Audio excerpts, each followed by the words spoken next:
Srimad Bhagavatam, sétimo canto, capítulo 1. O Senhor Supremo é igual com todos.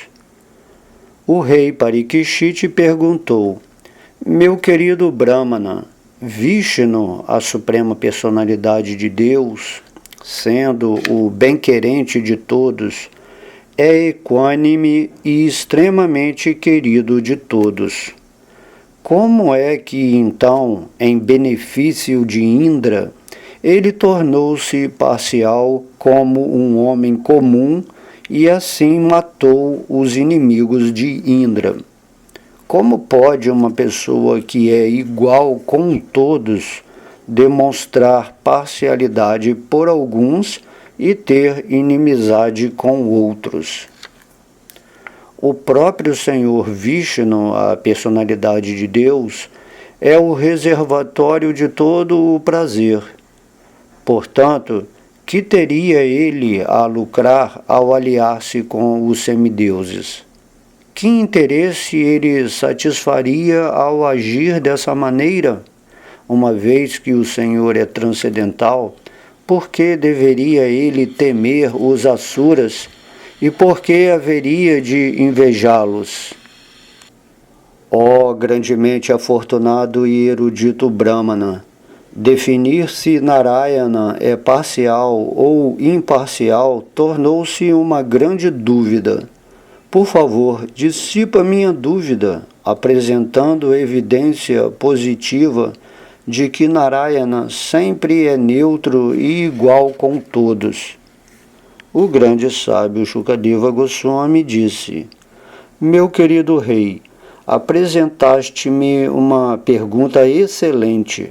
As conversas em que se fala das atividades do Senhor, nas quais também se encontram as glórias dos seus devotos, são extremamente agradáveis aos devotos. Esses tópicos maravilhosos sempre eliminam as misérias do modo de vida materialista. Portanto, grandes sábios do quilate de Narada vivem comentando o Srimad Bhagavatam porque isto dá a todos a oportunidade de ouvir e cantar sobre as maravilhosas atividades do Senhor. Que eu ofereça minhas respeitosas reverências a Srila Vyasadeva e então comece a descrever os tópicos pertinentes às atividades do Senhor Hari. Como sempre é transcendental às qualidades materiais, Vishnu, a personalidade de Deus, é chamado Nirguna, ou seja, sem qualidades. Porque ele é não nascido, ele não tem um corpo material que o faça ficar sujeito ao apego e ao ódio. Embora o Senhor esteja situado sempre além da existência material, através de sua potência espiritual, ele apareceu e agiu como um ser humano comum, aceitando deveres e obrigações como se ele fosse uma alma condicionada. Meu querido rei Parikshit, todas as qualidades materiais, Sattvaguna, Rajoguna e Tamoguna, pertencem ao mundo material e nem sequer tocam na personalidade de Deus. Essas três gunas não podem agir aumentando e diminuindo simultaneamente. Quando a qualidade da bondade é proeminente, os sábios e semideuses florescem com a ajuda dessa qualidade, a qual o Senhor Supremo infunde profusamente neles. De modo semelhante, quando o modo da paixão é proeminente, florescem os demônios, e quando o modo da ignorância é proeminente, florescem os yakshas e rakshasas. A personalidade de Deus está presente nos corações de todos, fomentando as reações produzidas por Sattva-guna, Rajoguna e Tamoguna. A onipenetrante personalidade de Deus existe dentro dos corações de todos os seres vivos, e um pensador habilidoso pode, em maior ou menor intensidade, perceber essa sua presença. Assim como alguém pode depreender a quantidade de fogo na madeira, a quantidade de água num cântaro, ou a quantidade de ar num pote, ele pode também entender se uma entidade viva é um demônio ou um semideus, através das atividades devocionais dessa entidade viva. Ao ver as ações de determinada pessoa, um homem circunspecto pode entender até que ponto ela é favorecida pelo Senhor Supremo. Quando a Suprema Personalidade de Deus cria diferentes classes de corpos, oferecendo a cada entidade viva um determinado tipo de corpo a ela concedido de acordo com seu caráter e ações fruitivas, o Senhor chama à baila todas as qualidades da natureza material, Sattva-guna, Rajoguna e Tamoguna. Então, como super-alma, ele entra em cada corpo e age sobre as qualidades de criação, manutenção e aniquilação, usando Sattva-guna para manutenção, Rajoguna para criação e Tamoguna para aniquilação. Ó grande Rei, a personalidade de Deus, o controlador das energias material e espiritual, que com certeza é o criador de todo o cosmo, cria o fator tempo para permitir que a energia material e a entidade viva hajam dentro dos limites do tempo. Mas a personalidade de Deus jamais fica sob a influência do fator tempo ou sob o controle da energia material. Ó Rei, o fator tempo intensifica Sattva-guna. Assim, embora seja o controlador, o Senhor Supremo favorece os semideuses, que estão situados principalmente em Sattva-guna. Então, os demônios, que estão sob o influxo de Tamaguna, são aniquilados. O Senhor Supremo induz o fator tempo a agir de diferentes maneiras, mas ele jamais é parcial. Ao contrário, suas atividades são gloriosas e, portanto, ele é chamado de Urujrava. Noutra ocasião, ó Rei, quando Maharaja Yudhishthira estava realizando o sacrifício Rajasuya, o grande sábio Narada, respondendo à sua pergunta, recitou fatos históricos mostrando como a personalidade de Deus sempre é imparcial, mesmo quando mata os demônios.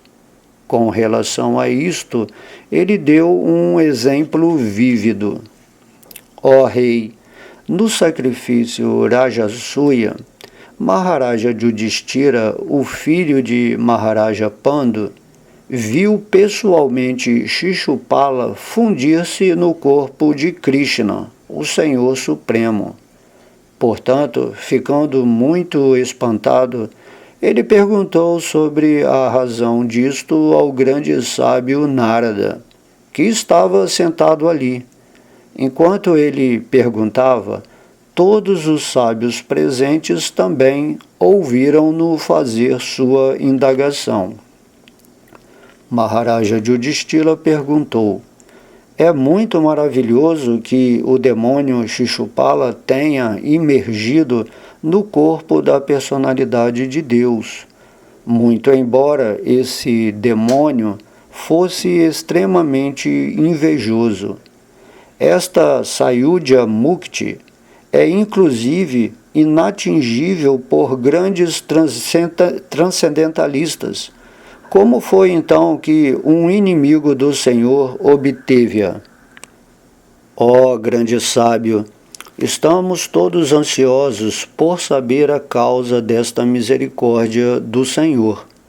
Ouvi dizer que, outrora, um rei chamado Vena blasfemou a personalidade de Deus, e que todos os brahmanas, consequentemente, obrigaram-no a ir ao inferno. Shishupala também deveria ter sido enviado ao inferno. Como foi então que ele imergiu na existência do Senhor?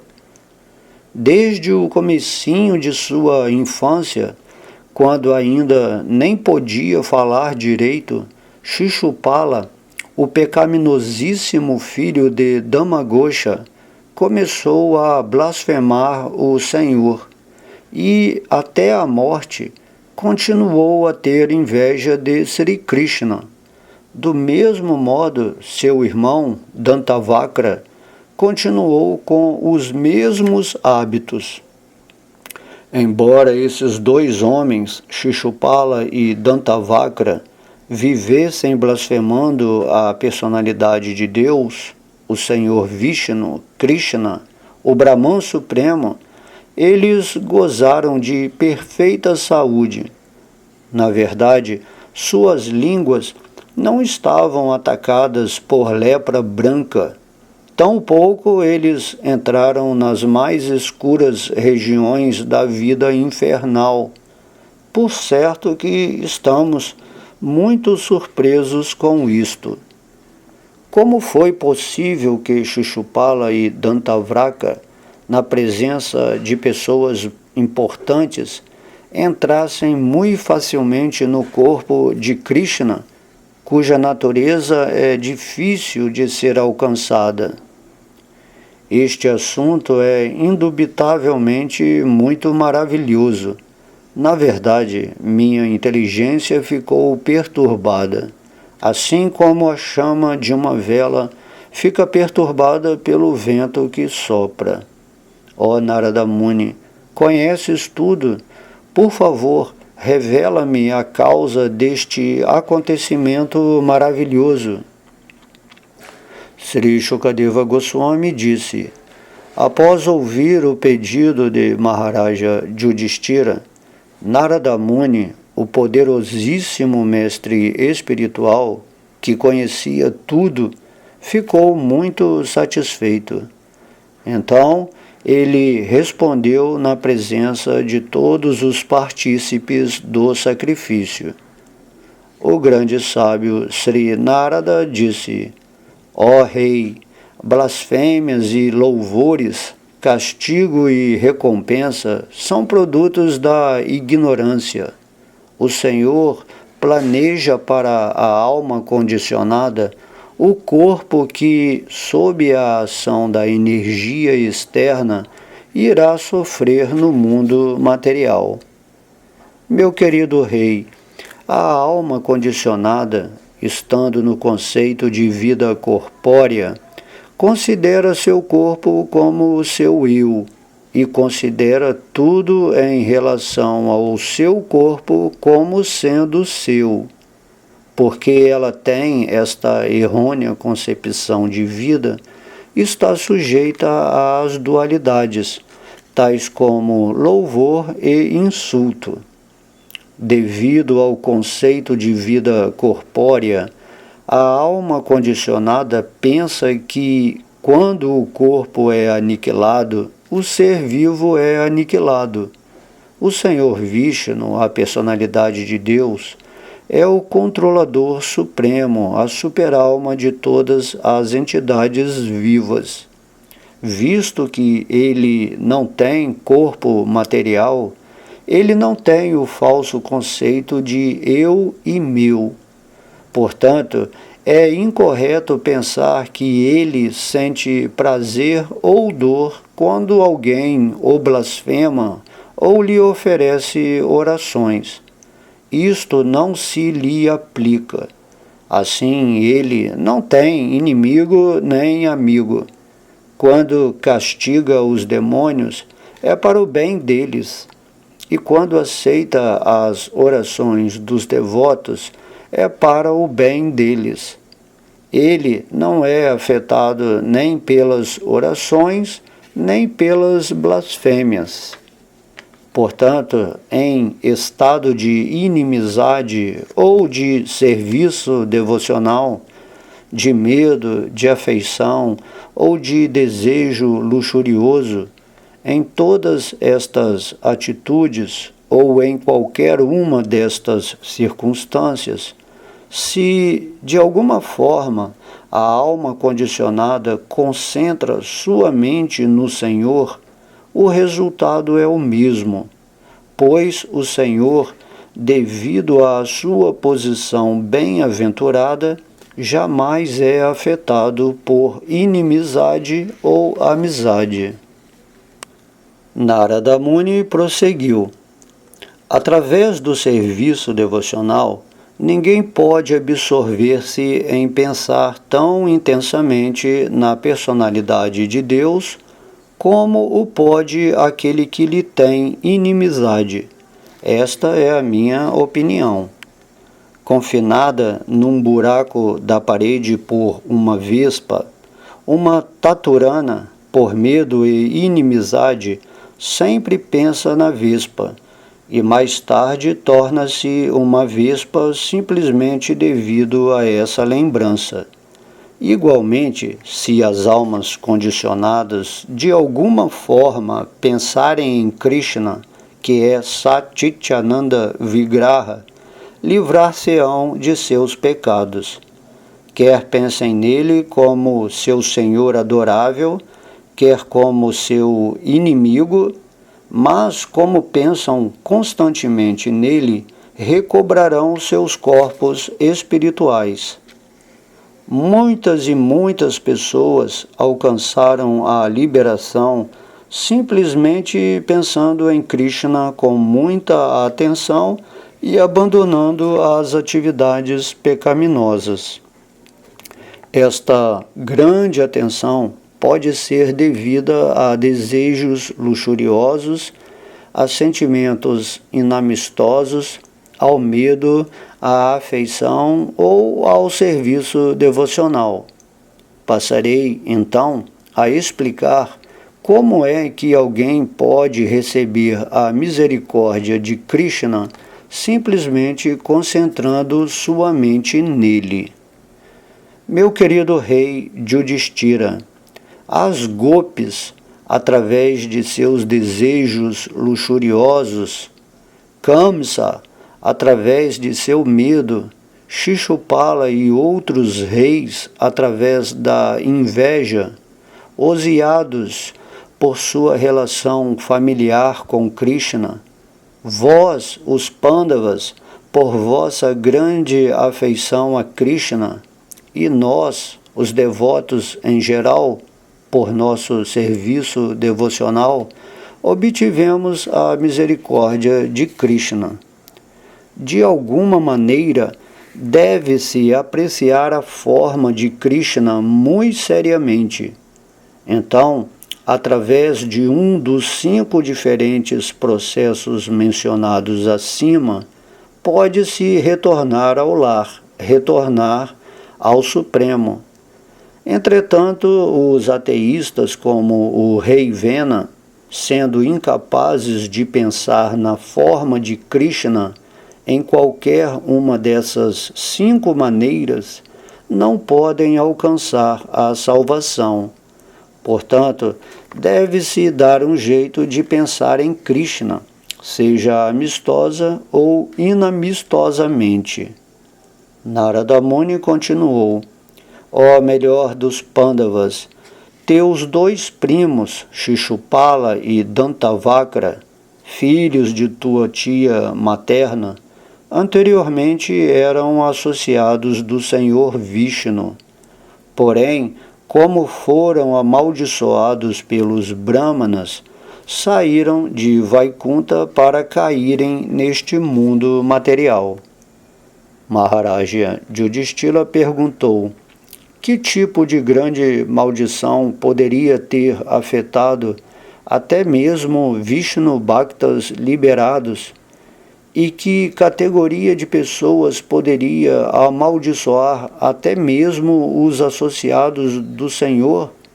É impossível que resolutos devotos do Senhor voltem a cair deste mundo material. Nisto eu não posso acreditar. Os corpos dos habitantes de Vaikunta são inteiramente espirituais, nada tendo a ver com o corpo, sentidos ou ar vitais materiais. Portanto, por favor, explica como os associados da personalidade de Deus foram amaldiçoados e tomaram corpos materiais como pessoas comuns. O grande sábio Narada disse: certa vez, quando os 4 filhos do Senhor Brahma, chamados Sanaka, Sanandana, Sanatana e Sanat Kumara, vagavam pelos 3 mundos, chegaram por acaso a Vishnuluka. Embora esses 4 grandes sábios fossem mais velhos que os outros filhos de Brahma, tais como Mariti, eles pareciam criancinhas de apenas 5 ou 6 anos de idade que andavam despidas. Quando Jaya e Vijaya os viram tentando entrar em Vaikunta Loka, esses 2 porteiros, julgando-os crianças comuns, impediram-nos de entrar. Com sua passagem obstruída pelos porteiros Jaya e Vijaya, Sanandana e outros grandes sábios ficaram muito irados e os amaldiçoaram. Seus 2 porteiros tolos, disseram eles, estando agitados pelas qualidades materiais de paixão e ignorância, sois incapazes de viver sob o refúgio dos pés de lótus de Madhudvisha, que estão livres desses modos. Seria melhor que fosseis imediatamente ao mundo material e nascesseis em família de asuras pecaminosíssimos. Enquanto Jaya e Vijaya, tendo recebido esta maldição que os sábios lançaram sobre eles, caíam no mundo material, ouviram as seguintes palavras serem proferidas pelos mesmos sábios que eram muito bondosos com eles: ó porteiros, após 3 nascimentos, podereis retornar à vossa posição em Vaikunta, porque então o prazo da maldição estará cumprido. Esses 2 associados do Senhor, Jaya e Vijaya, mais tarde desceram ao mundo material, nascendo como 2 filhos de Diti, sendo Hiranyakashipu o mais velho e Hiranyaksha o mais novo. Eles eram muito respeitados pelos Daityas e Danavas, espécies demoníacas. Aparecendo como Nrsimhadeva, a personalidade de Deus, Sri Hari, matou Hiranyakashipu. Quando o Senhor resgatou o planeta Terra, que caíra no oceano Garbhodaka, Hiranyaksha tentou interpor-se a ele. E então o Senhor, como Varaha, matou Hiranyaksha. Desejando matar seu filho Pralada, que era um grande devoto do Senhor Vishnu, Hiranyakashipu infligiu-lhe vários tipos de tortura. O Senhor, a super-alma de todas as entidades vivas, é sóbrio, pacífico e igual com todos. Uma vez que o grande devoto Prahlada era protegido pela potência do Senhor, Hiranyakashipu foi incapaz de matá-lo, apesar de tudo o que fez na esperança de lograr seu intento. Depois disso, os mesmos Jaya e Vijaya, os dois porteiros do Senhor Vishnu, nasceram como Ravana e Kumbhakarna, os quais Vijrava gerou no ventre de Keshini. Eles eram extremamente importunos a toda a população do universo. Narada Muni prosseguiu: meu querido rei, simplesmente para libertar Jaya e Vijaya da maldição lançada pelos Brahmanas, o Senhor Ramachandra apareceu para matar Ravana e Kumbhakarna. Quanto às narrações das atividades do Senhor Ramachandra, seria melhor que procurasses Markandeya para ouvi-lo recitá-las. Em seu terceiro nascimento, os mesmos Jaya e Vijaya, como primos teus e filhos de tua tia, apareceram em família de Kshatriyas. Visto que o Senhor Krishna os golpeou com seu disco, todas as reações pecaminosas deles foram destruídas, e agora eles estão livres da maldição. Esses dois associados do Senhor Vishnu, Jaya e Vijaya, mantiveram por muito tempo seu sentimento de inimizade. Como viviam pensando em Krishna desta maneira, conseguiram reaver o refúgio do Senhor e regressaram ao lar, regressaram ao Supremo. Maharaja Yudhishthira perguntou: ó meu senhor, Narada Muni, por que havia tanta inimizade entre Hiranyakashipu e seu amado filho Prahlada Maharaja? Como Prahlada Maharaja tornou-se tão grande devoto do Senhor Krishna? Por favor, explica-me isto. Neste ponto encerram-se os significados Bhaktivedanta do sétimo canto, primeiro capítulo do Srimad Bhagavatam, intitulado O Senhor Supremo é igual com todos. Srimad Bhagavatam, sétimo canto, capítulo 2, Hiranyakashipu, o rei dos demônios.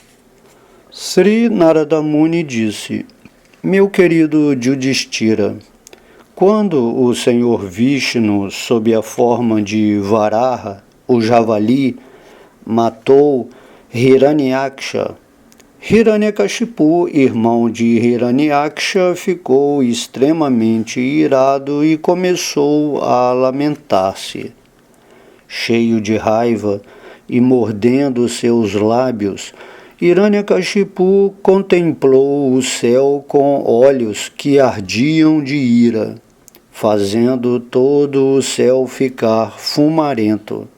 Foi então que ele começou a falar, exibindo seus dentes terríveis, seu olhar feroz e seu senho franzido, apavorantes de se ver. Ele pegou de sua arma um tridente e passou então a falar com seus associados, os demônios reunidos. Ó Danavas, ó Daityas, ó Duimurda, Trikisha, Sambara e Shatabahu, ó Hayagriva, Namuti, Paka e Ilvala, ó Vipratiti, Puloman, Shakuna e outros demônios, todos vós, por favor, ouve atentamente e então não percais tempo e age de acordo com minhas palavras. Meus insignificantes inimigos, os semideuses, reuniram-se para matar meu querido e dócil bem-querente, meu irmão Hiranyaksha. Embora Vishnu, o Senhor Supremo, seja sempre igual com nós, ambos, a saber, os semideuses e os demônios, dessa vez, recebendo dos semideuses adoração irrepreensível, ele tomou o partido deles e os ajudou a matar Hiranyaksha. A personalidade de Deus abandonou sua tendência natural, em que ele é equânime para com os demônios e semideuses. Embora ele seja a pessoa suprema, agora influenciado por Maya, ele assumiu a forma de javali para satisfazer seus devotos, os semideuses, assim como uma criança traquina que prefere a companhia de alguém. Portanto, com meu tridente, cortarei de seu tronco a cabeça do Senhor Vishnu, e com o profuso sangue do seu corpo satisfarei meu irmão Hiranyaksha, que tanto gostava de beber sangue. Só assim eu também ficarei sossegado. Quando a raiz de uma árvore é cortada e a árvore cai, seus ramos e brotos automaticamente secam. Igualmente, quando eu matar este diplomático Vishnu, os semideuses, para quem o Senhor Vishnu é a vida e alma, perderão a fonte de sua vida e definharão. Enquanto eu estiver dedicado à tarefa de matar o Senhor Vishnu, descei ao planeta Terra, que prospera devido à cultura bramínica e a um governo kshatriya. Essa população ocupa-se em austeridades, sacrifícios, estudos védicos, votos reguladores e caridade. Destrui todas as pessoas que estão ocupadas nesse tipo de atividades. O princípio básico da cultura bramínica é que o seguidor da mesma satisfaça o Senhor Vishnu, a personificação das cerimônias sacrificatórias e ritualísticas. O Senhor Vishnu em pessoa é o reservatório que abrange todos os princípios religiosos, e ele é o refúgio de todos os semideuses, dos grandes pitas e das pessoas em geral. Morrendo os brahmanas, não haverá ninguém para encorajar os kshatriyas a realizarem sacrifícios, e assim os semideuses, não sendo aplacados pelo sacrifício, automaticamente morrerão. Imediatamente, ide a todos os lugares onde se dê proteção às vacas e aos brahmanas, e onde os Vedas sejam estudados em termos dos princípios do Varnashrama. Ateai fogo a estes lugares e separai de suas raízes as árvores ali existentes, as quais são fonte de vida. Assim, os demônios, gostando tanto de atividades calamitosas, com grande respeito tomaram a peito as instruções de Hiranyakashipu, a quem ofereceram reverências. De acordo com as orientações que ele lhes deu, ocuparam-se em atividades invejosas dirigidas a todos os seres vivos. Os demônios atearam fogo às cidades e aldeias, aos campos de pastagem, aos estábulos, jardins, campos agrícolas e florestas naturais. Queimaram os eremitérios de pessoas santas, as minas importantes que produziam metais valiosos, as casas dos agricultores, as aldeias dos montanheses e as aldeias dos protetores de vacas, os vaqueiros. Queimaram também as capitais dos governantes. Alguns demônios pegaram de instrumentos de escavação e demoliram as pontes, os muros protetores e os portões das cidades. Outros muniram-se de machados e começaram a cortar as importantes árvores que produziam mangas, jacas e outras fontes de alimento. E mais outros demônios pegaram tochas e incendiaram as residências dos cidadãos, sendo, então, repetidas vezes perturbada pelas ocorrências desnaturais causadas pelos seguidores de Hiranyakashipu. Toda a população teve que cessar suas atividades que eram apoiadas na cultura védica. Não recebendo os resultados do sacrifício, os semideuses também ficaram perturbados. Deixaram suas residências nos planetas celestiais e, invisíveis aos demônios, começaram a perlustrar o planeta Terra para observar os desastres. Após realizar as cerimônias fúnebres de seu irmão, Hiranyakashipu, estando extremamente infeliz, tentou apaziguar seus sobrinhos. O rei Hiranyakashipu estava extremamente irado, mas como era um grande político, ele sabia como agir de acordo com o tempo e as circunstâncias. Com palavras doces, começou a apaziguar seus sobrinhos, cujos nomes eram Shakuni, Shambhara, Drishti, Bhuta Santapana, Vrika, Kalanaba, Mahanaba, Harismaru e Uttaka. Consolou também a mãe deles, sua cunhada Urushabano, bem como sua própria mãe Diti. Falou a todos da seguinte maneira: Hiranyakashipu disse: minha querida mãe, cunhada e sobrinhos, não deveis lamentar a morte do grande herói, pois o herói que morre nas mãos de seu inimigo é glorioso e louvável.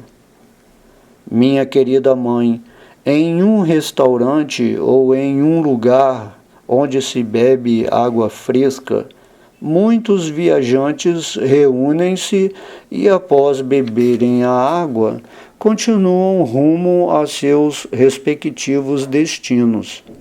Igualmente, as entidades vivas unem-se em uma determinada família e, mais tarde, como resultado de suas próprias ações, são separadas rumo aos seus próprios destinos. A alma espiritual, a entidade viva, não morre, pois é eterna e inexaurível. Estando livre da contaminação material, pode ir a qualquer parte do mundo material ou espiritual. Ela é plena de conhecimento e inteiramente diferente do corpo material. Porém, como se deixa desencaminhar pelo abuso de sua pequena independência, é obrigada a aceitar corpos materiais e sutis criados pela energia material, e assim sujeita-se às aparentes felicidade e infelicidade. Portanto, ninguém deve lamentar o fato de a alma espiritual abandonar o corpo.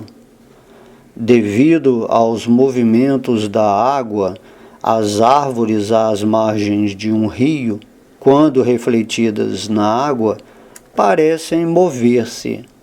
Igualmente, quando os olhos se movem devido a algum distúrbio mental, a terra também parece mover-se.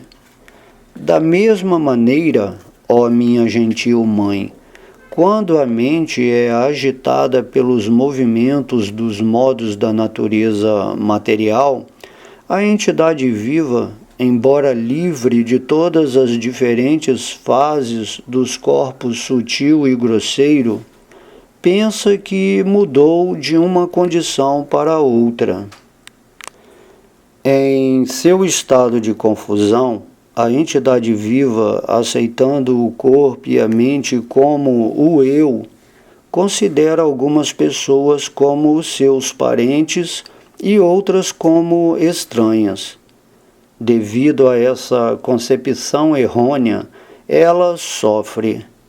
Na verdade, o acúmulo dessas ideias materiais imaginárias é a causa do aparente sofrimento e felicidade dentro do mundo material. A alma condicionada que tem este nível de compreensão deve nascer em diferentes espécies e trabalhar em várias categorias de consciência, criando assim novos corpos. Esta continuidade de vidas materiais chama-se samsara. Nascimento, morte, lamentação, tolice e ansiedade devem-se a estes conceitos materiais. Portanto, às vezes, chegamos a uma compreensão correta e às vezes voltamos a cair em uma errônea concepção de vida. Com relação a isto, dá-se um exemplo encontrado numa história antiga. Ela refere-se a um diálogo entre Dhamaraja e os amigos de um morto. Por favor, ouve-a com atenção. No estado conhecido como Ushinara, havia um famoso rei chamado Suyajana. O rei foi morto numa batalha por seus inimigos, e então seus compatriotas sentaram-se em volta do cadáver e começaram a lamentar a morte de seu amigo. Seu escudo de ouro, cravejado de joias, estava esmagado. Seus adornos e guirlandas haviam caído de seus lugares. O cabelo em desalinho e seus olhos sem brilho, o rei jazia morto no campo de batalha. Todo o seu corpo ensanguentado, seu coração trespassado pelas flechas do inimigo. Quando morreu, ele quis mostrar seu poder e assim mordera seus lábios, e seus dentes permaneciam naquela posição. Seu belo rosto de lótus agora estava turvo e coberto de poeira do campo de batalha. Seus braços, com sua espada e outras armas, estavam cortados e quebrados. Ao verem seu esposo jazendo naquela posição, as rainhas do rei de Ushinara passaram a lamentar-se. Ó Senhor, agora que estás morto, também estamos mortas. Repetindo estas palavras insistentemente, elas, esmurrando seus seios, caíram aos pés do rei morto. À medida que as rainhas choravam alto, suas lágrimas deslizavam pelos seus seios, avermelhando-se ao misturarem-se com o pó de cúrcuma, e caíam aos pés de lótus de seu esposo. O cabelo das rainhas desalinhou-se, seus ornamentos despencaram, e provocando a compaixão nos corações alheios, elas começaram a lamentar a morte de seu esposo. Ó Senhor, a providência cruel acaba de te transferir a um estado que ultrapassa a nossa visão. Anteriormente deste subsistência aos habitantes de Ushinara, e assim eles eram felizes, mas a situação em que agora te encontras causa-lhes infelicidade. Ó rei, ó herói, eras um esposo muito grato e o mais sincero amigo de todas nós. Como viveremos sem ti? Ó herói, para onde quer que estejas indo, por favor, mostra-nos o caminho que vai dar até lá, para que possamos seguir teus passos e novamente ocupar-nos no teu serviço. Permite que te acompanhemos. O momento era apropriado para que se cremasse o corpo, mas as rainhas, não permitindo que o levassem, continuaram a lamentar o corpo morto, mantendo-o em seus colos. Neste interim, o sol completou os movimentos que realiza antes de pôr-se no ocidente. Enquanto as rainhas lamentavam o corpo do rei morto, seu choro alto era ouvido até mesmo na morada de Dhamaraja. Assumindo o corpo de um menino, Dhamaraja aproximou-se pessoalmente dos parentes do rei morto e deu-lhes as seguintes instruções. Sri Dhamaraja disse: "Oh, quão surpreendente é isto! Estas pessoas que são mais velhas do que eu têm plena experiência de que centenas e milhares de entidades vivas nasceram e morreram. Assim, elas devem entender que também estão destinadas a morrer, mas ainda assim confundem-se. A alma condicionada vem de um lugar desconhecido e após a morte retorna ao mesmo lugar desconhecido.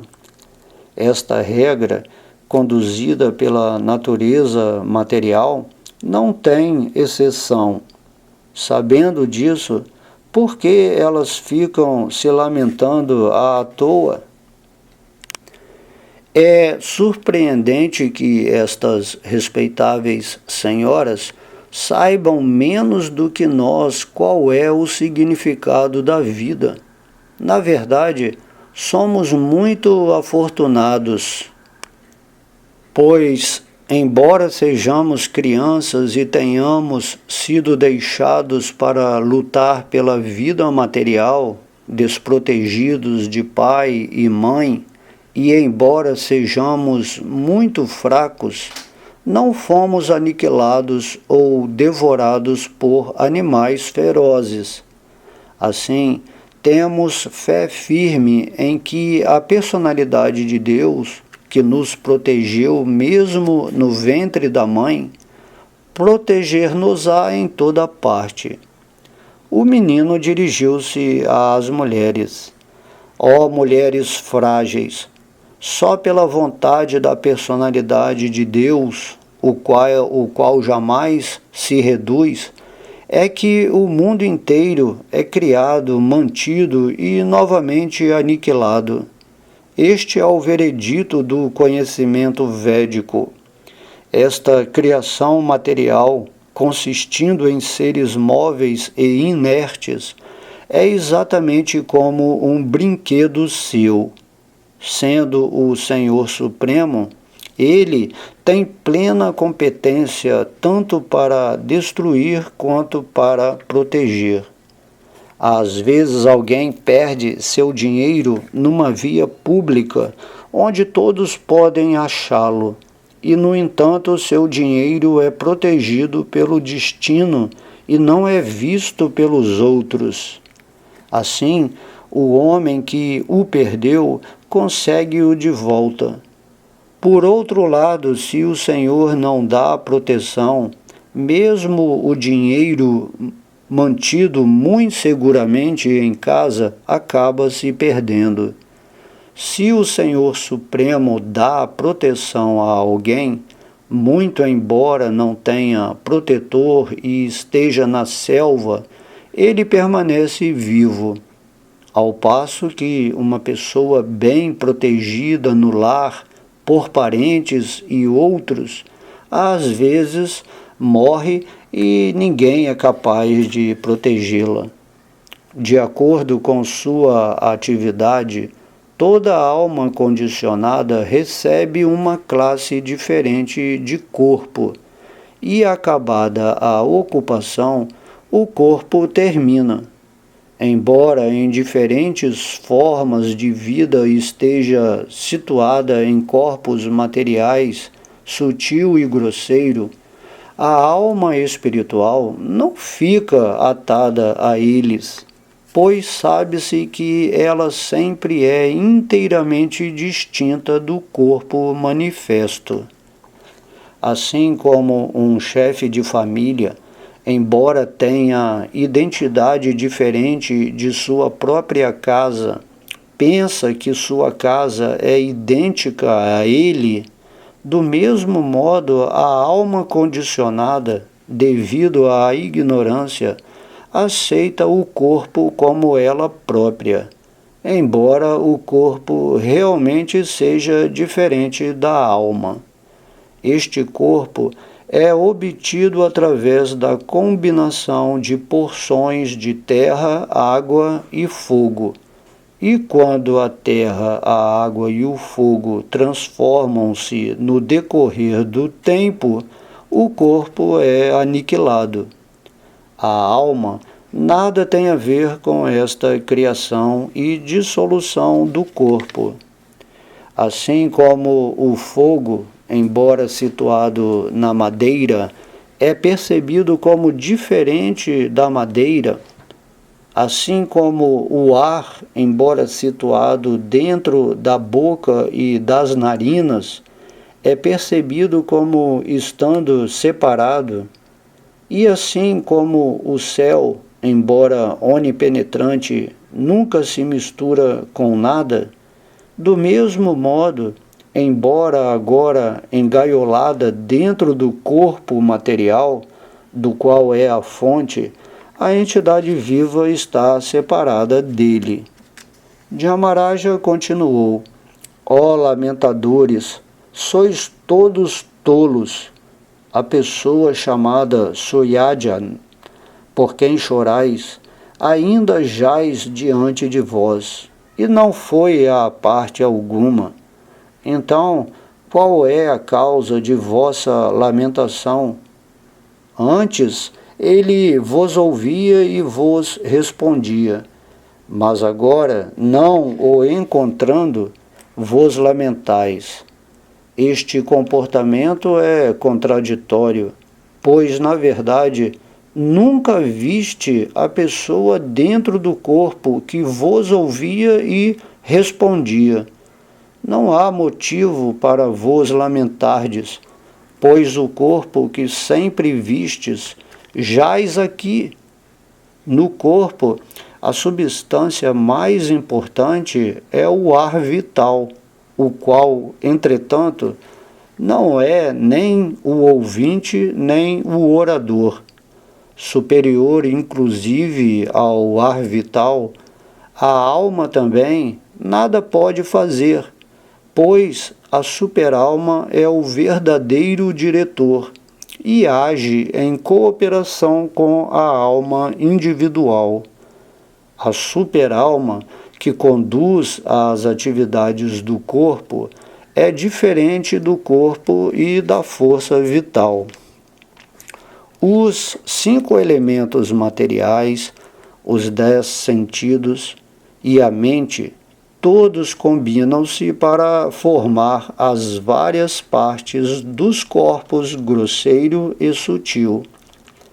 A entidade viva entra em contato com os seus corpos materiais quer superiores ou inferiores, e mais tarde abandona-os através de seus poderes pessoais.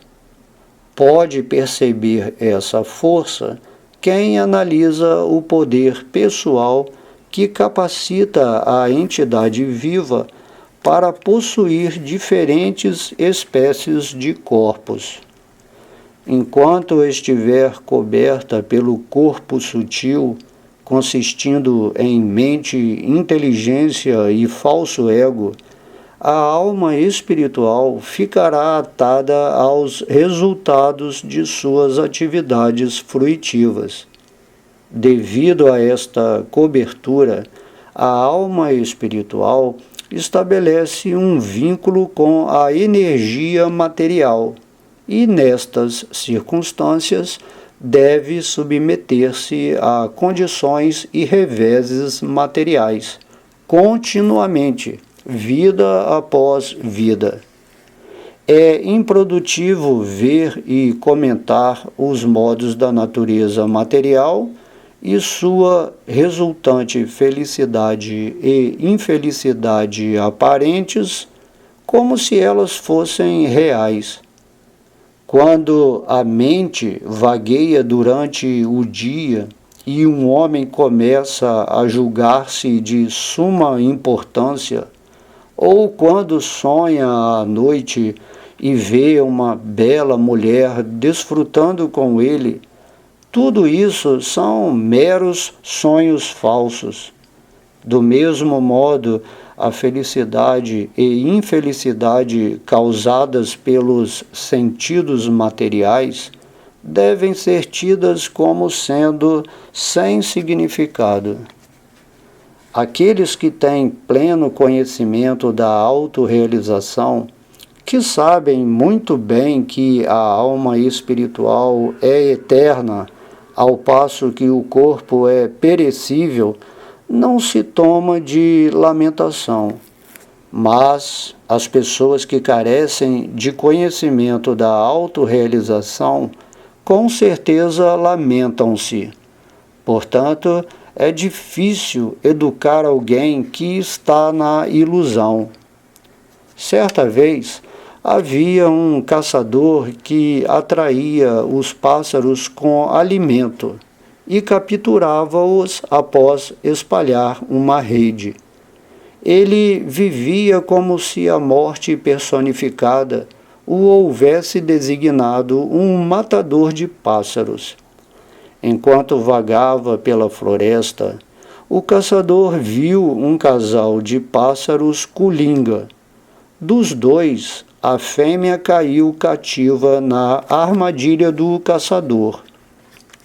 Ó rainhas de Soyadjana, o pássaro colinga macho, vendo sua esposa posta em grande perigo no abraço apertado da providência, ficou muito infeliz.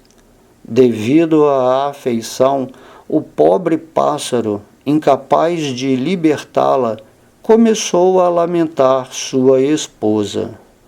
Oh, quão cruel é a providência! Minha esposa, incapaz de ser ajudada por ninguém, está nessa muito incômoda situação e chora para mim. Que ganhará a providência levando este pobre pássaro? Que adiantará? Se a providência perversa arrebata a minha esposa, que é a metade de meu corpo, por que também não me leva? Que adianta eu viver só com a metade do meu corpo, sentindo-me tão abandonado por causa da perda de minha esposa? Que ganharei com isto? Os infelizes filhotes de pássaros, desprovidos de sua mãe, estão esperando que ela vá alimentá-los no ninho. Eles ainda são muito pequenos e suas asas nem sequer cresceram. Como serei capaz de mantê-los? Devido à perda de sua esposa, o pássaro colinga lamentava-se com lágrimas nos olhos. Enquanto isso, seguindo os ditames do tempo, o caçador, que estava cuidadosamente escondido à distância, disparou sua flecha, que trespassou o corpo do pássaro colinga e matou-o. Foi então que Dhamaraja, disfarçado de um pequeno menino, disse a todas as rainhas: sois todas tão tolas que vos lamentais, mas não vedes vossa própria morte. Afligidas de um pobre fundo de conhecimento, não sabeis que, embora leveis centenas de anos lamentando vosso esposo morto, jamais conseguireis fazê-lo viver novamente. E enquanto isso, vossas vidas terminarão. Hiranyakashipu disse: enquanto Dhamaraja, sob a forma de menino, instruía todos os parentes que cercavam o cadáver de Suyadhana, todos ficaram admirados com suas palavras filosóficas. Eles puderam entender que tudo o que é material é temporário e, portanto, a um determinado ponto, deixa de existir. Portanto, após instruir todos os parentes tolos de Suyadhana, Dhamaraja, sob forma de menino, desapareceu de sua visão. Então, os parentes do rei Suyadhana executaram as cerimônias ritualísticas fúnebres. Portanto, nenhum de vós deve ficar aflito com a perda do corpo, sejam os vossos, sejam os alheios. Somente quem está na ignorância faz distinções corpóreas pensando: quem sou eu? Quem são os outros? Que é meu? Que pertence aos outros?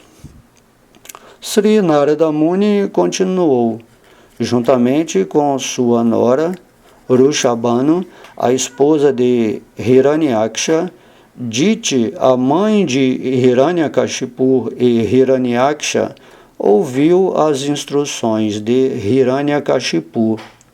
Ela então deixou de ficar pesarosa pela morte do filho e assim aplicou sua mente e atenção em compreender a verdadeira filosofia da vida. Neste ponto encerram-se os significados Bhaktivedanta do 7º canto, 2º capítulo do Srimad Bhagavatam, intitulado Hiranyakashipu, o Rei dos Demônios.